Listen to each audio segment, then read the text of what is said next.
qu'on soit clair, les amis, une erreur de time frame peut te coûter un trade gagnant. Alors, maintenant, la question, c'est où regarder et quand agir.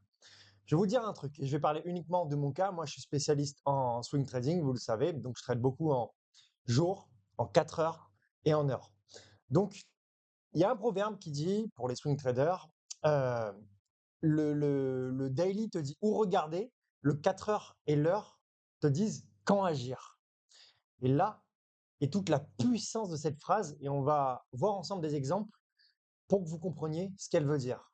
On se retrouve sur le Bitcoin et on est en jour, comme d'habitude. Quand vous commencez une analyse, les amis, commencez absolument toujours en jour, parce que le jour vous donne la structure, vous donne la tendance de fond. C'est ultra, ultra, ultra important. Donc en jour, il y a deux choses que moi je remarque. C'est que vous voyez, comme d'habitude, moi je traite toujours avec cette moyenne mobile 200, le gros trait jaune qui indique la tendance.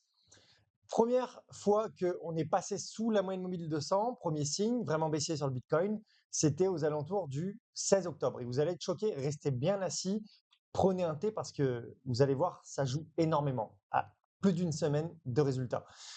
Deuxième fois où le Bitcoin est passé en dessous, c'est le 2 novembre, le 3 novembre. OK? Vous me suivez? Ensuite, on passe du coup sur le 4 heures. On zoome un petit peu, parce que nous, on cherche des points d'entrée.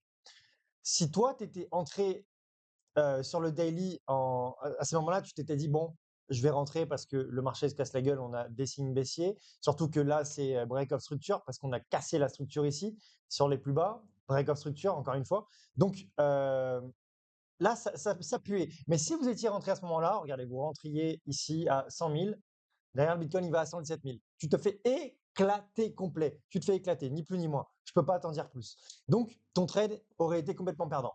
Maintenant, on passe sur le 4 heures, ok les amis? On passe sur le 4 heures et regardez, on va aller fouiller et voir que nos zones, elles sont bien en retard. Regardez où elles sont nos zones. Parce que les premières fois, en 4 heures, on est passé sous la moyenne mobile 200. Regardez, la première fois, c'est le 10 octobre. Donc, je vous ai dit quoi? Le 10 octobre et c'était le 17 octobre sur le daily. Je ne sais pas si vous vous rendez compte. 7 jours de retard. 7 putains de jours de retard. C'est absolument stratosphérique, les amis. Votre trade est absolument foutu et mort si vous n'apprenez pas à être précis en trading. Ça, je l'ai dit dans une autre vidéo. N'hésitez pas à aller la voir. Je crois que c'est la dernière. Et pareil, regardez sur la deuxième fois où on franchit, on a franchi le 3 novembre, on a dit. Et ici, on franchit le 28 octobre. Même chose, on est sur une semaine quasiment d'écart. C'est énorme, c'est énorme. Et du coup, si on zoome encore un peu, si on va en heure, forcément, on a encore un peu plus de précision à chaque fois. C'est très amusant à faire, hein, à chaque fois, repérer les zones et voir un petit peu ce qu'il en est. Alors, tac, tac, tac, tac, où sont mes zones? Elles sont là. Donc, on voit que carrément, on aurait cassé même un petit peu avant le 9 octobre en jour. Donc en fait, dans la plupart du temps, le 4 heures suffit si tu fais du swing trading. Si tu veux être un peu plus précis, tu peux aller en heure, c'est OK, mais le 4 heures suffit. Mais vraiment, ne rentrez pas en jour, même si vous êtes intéressé par le trading journalier. Moi, je rentre en 4 heures, mais je fais du trading journalier. Vous comprenez la différence? Là est vraiment toute la notion de différence. C'est pas seulement des mots, c'est vraiment une structure, une exécution différente. OK? Et vous devez absolument tous faire ça. Maintenant, parlons des personnes qui font du day trading, notamment qui tradent par exemple en 5 minutes. 5 minutes, 15 minutes, ainsi de suite et compagnie.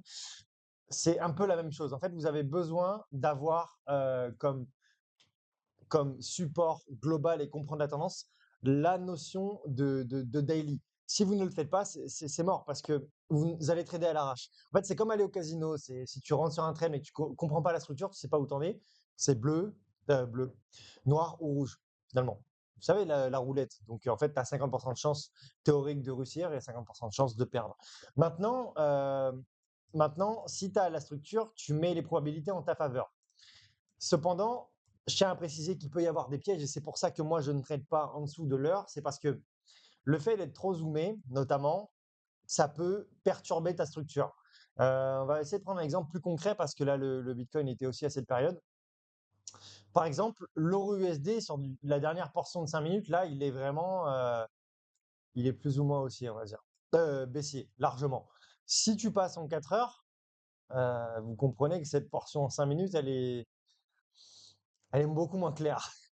Elle est beaucoup moins claire parce que finalement, regardez, on est dans une phase d'accumulation ici. Qu'est-ce que j'appelle phase d'accumulation? C'est encore une fois de la structure, c'est cet effet ping-pong où le prix ne fait que varier entre 2 niveaux.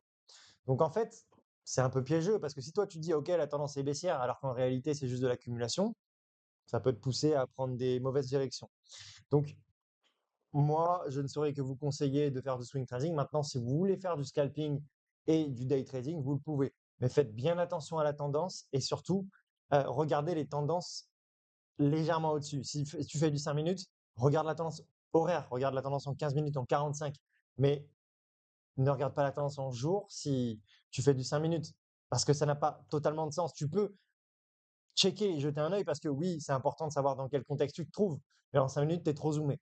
C'est pour ça que moi, je considère que le scalping, que le swing, c'est beaucoup plus intéressant, c'est plus simple et surtout la lecture est plus claire. Et plus vous avez une structure qui est claire, plus vous allez être bon dans votre trading et vous allez gagner de l'argent. Ok? C'est vraiment les principes fondamentaux et vous devez les appliquer. Il y a beaucoup trop de gens, moi je reçois beaucoup d'étudiants qui en fait n'ont même pas idée de ce que c'est que la structure. Ils tradent sans comprendre la structure, sans comprendre la tendance. Évidemment que vous allez jamais être rentable en faisant ça. Et c'est pas évident pour autant, et c'est pour ça que je fais de l'accompagnement et que sur 1 an, on a le temps de bosser et de comprendre néanmoins, de comprendre à la fois la psychologie du trading, prendre les bonnes habitudes, comprendre la structure et faire de l'analyse. La vidéo est terminée pour aujourd'hui. Je vous dis à la prochaine pour une nouvelle vidéo. Soyez safe sur les marchés. C'est pas un jeu, le trading. Beaucoup y mettent d'émotion, mais c'est ce qui va vous tuer à court terme. Donc, n'hésitez pas, si vous avez des questions, envoyez-moi un message et puis on va voir ce qu'on peut faire pour vous. Ciao, ciao.